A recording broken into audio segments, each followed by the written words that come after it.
by IDF drew SOS signs on Gaza building, probe finds. IDF names 3 soldiers killed in Gaza combat. IDF reservists stabbed in attack in West Bank. In moderate condition, U.S. Secretary of Defense departs for Israel. CNN reports Mossad chief had positive meeting with Qatar about hostage deal. At least 1,200 civilians and soldiers killed in Israel since October 7. At least 130 hostages held in Gaza. Hamas-run health ministry, 18,608 killed, 50,594 wounded in Gaza. Updates. Yaniv Kubovich. 11:22 p.m. IDF attacks Hezbollah terrorist cell and infrastructure in Lebanon. The IDF announced that an Israeli fighter jet attacked Hezbollah infrastructure and a terrorist cell that was attempting to launch an anti-tank missile into Israel from the border area. Yael Freidson. 10:56 p.m. Family of hostages, our rallies are not protests, they are intended to keep the hostages on people's minds. Representatives of the families of the hostages met with government hostage coordinator Gal Hirsch on Sunday. According to a source present at the meeting, Hirsch told the families that there is no need to protest, because the government works 24/7 for the hostages.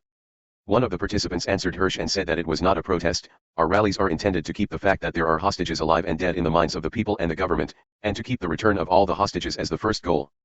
Fadi Amun. 10:41 p.m. Senior Hamas official in Lebanon, our position is firm, no negotiations before a ceasefire. A senior Hamas official in Lebanon, Osama Hamdan, told the Lebanese Al-Mayadeen network that our position is firm, there is no talk of negotiations before a ceasefire. Hamdan claimed that the resistance is able to withstand fighting for months, and added that the occupation has the Shalit option, the killed soldiers option, or the Ron Arad option, referring to previous resolutions of Israeli hostage situations.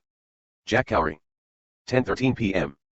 The Syrian Center for Human Rights, 2 killed in an Israeli attack near Damascus. The Syrian Center for Human Rights, which is affiliated with the Syrian opposition, reported that 2 people, whose identity has not yet been determined, were killed in an Israeli attack against a military site close to Al-Dimas, west of Damascus. According to the center, the targets of the attack were used by Hezbollah military forces. Ben Samuels. 9:50 p.m. Who appalled by the destruction of Kamal Adwan Hospital in northern Gaza. The World Health Organization said on Sunday that it was appalled by the effective destruction of Kamal Adwan Hospital in northern Gaza over the last several days, rendering it non-functional and resulting in the death of at least 8 patients. According to WHO Chief Tedros Adhanom Ghebreyesus, many health workers were reportedly detained and WHO and partners are urgently seeking information on their status. We learned that many patients had to self-evacuate at great risk to their health and safety, with ambulances unable to reach the facility. Of the deceased patients, several died due to lack of adequate health care, including a 9-year-old child, he said. We are extremely concerned for the well-being of the internally displaced people who are reportedly sheltering in the hospital building.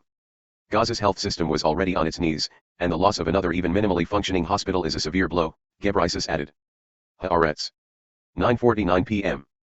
French Foreign Minister, settlers commit abuses in West Bank, we cannot accept this, action will be taken.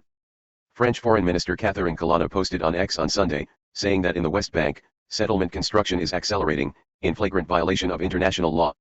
In addition, settlers commit abuses against Palestinians, depriving them of their rights and their land. We cannot accept this, action will be taken. Reuters. 9:36 p.m. Hamas-run Gaza Health Ministry, Israeli strikes on Jabalia kill 90 Palestinians on Sunday. Khoury. Reuters. 9:18 p.m. Syrian state media, Israel attacked Damascus area. Yaniv Kubovich. 8:49 p.m. IDF, we located 2 more tunnels in addition to the one that was uncovered earlier Sunday. The IDF spokesman, Lieutenant Colonel Daniel Hagari, said that the army located 2 more tunnels in addition to the one that was uncovered Sunday.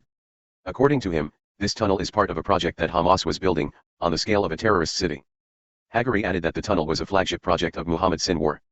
Some of it may have been attacked in the past and restored. According to him, the tunnel was only used after October 7. Ran Shimoni. 8:27 p.m. Brother of Israeli hostage mistakenly killed by IDF, you saw the light, and it turned into darkness. Hundreds of people attended the funeral of Alan Shamras on Sunday, to honor the 26-year-old who was kidnapped to Gaza by Hamas on October 7, and shot by IDF soldiers in Gaza after they mistook him for a terrorist on Friday. Alan's brother, Ido Shamras, eulogized him, I hope that in your death you will bring life. Let them know that every hostage must be returned. He added, we turned over every stone, banged on every table so that we could be reunited. But it wasn't enough.